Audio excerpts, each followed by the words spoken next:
including reforms of the Security Council and the international financial architecture. Japan and the AU can jointly play a greater role in harmonizing various initiatives on reforms. I propose that we consider funding and technology integration into agriculture to make the sector adaptive to climate change. There is also an urgent need to focus on youth and women's challenges. We need to identify areas of quick wins that do not require huge resources but have high impact value. Africa therefore needs to implement strategies that will expand regional and international trade in support of the trade and investment objectives. The goal is to expand production, create employment opportunities, and generate income in developing countries. For the past 30 years, Tokyo International Conference on Africa Ticad has consistently rallied the call for Africa's development. We appreciate this support from Japan. In August 2016, Kenya proudly hosted Ticad 6, the first ever held in Africa. It is also worth noting that in 2008, Kenya's Professor Miriam Were was the first recipient of the Hideo Ngushi Africa Prize Award, which has now become part of Ticad activities. This speaks to Kenya's appreciation of the Ticad process. More than ever before, we need to relook at one of the aims of Ticad on how to integrate African priorities into the international cooperation agenda of partners.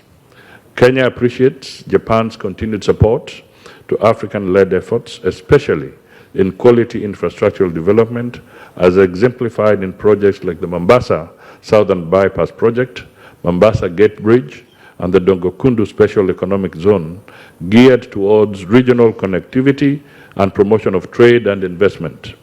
The iconic bypass has opened up a parallel access spanning from Dar es Salaam in Tanzania to Lamu in Kenya, thus providing a seamless road connectivity to the continent that will go a long way in promoting intra-trade within the Africa Continental Free Trade Area.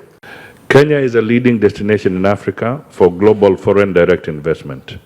In 2022, FDI to Kenya was estimated at $760 million, accounting for 20% of the FDI flows of $3.8 billion to the East African community.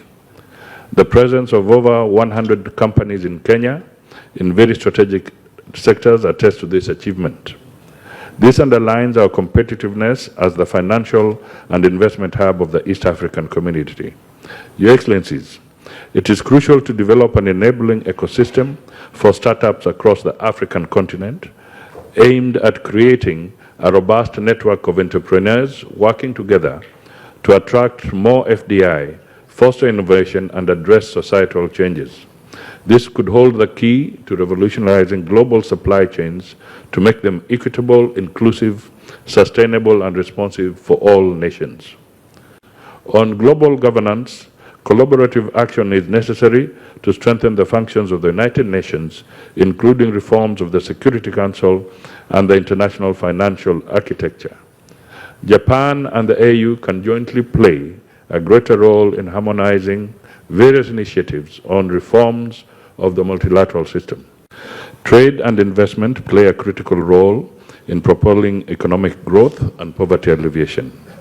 Developing countries in Africa account for 18% of the global population, yet the continent's contribution to global trade is less than 3%. The trade between Africa and Japan is fairly balanced.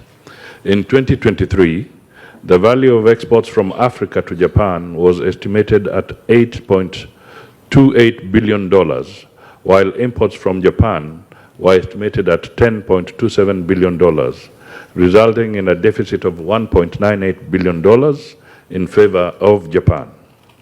The nature of trade imbalance between Africa and Japan remains of concern, as Africa's exports to Japan were majorly unprocessed agricultural products and natural minerals, while Japan's exports to Africa were finished products. This is a call for Africa and Japan to tap into the immense opportunities to reverse this trade imbalance through promotion of value addition of our raw materials to scale up our mutual trade and investment.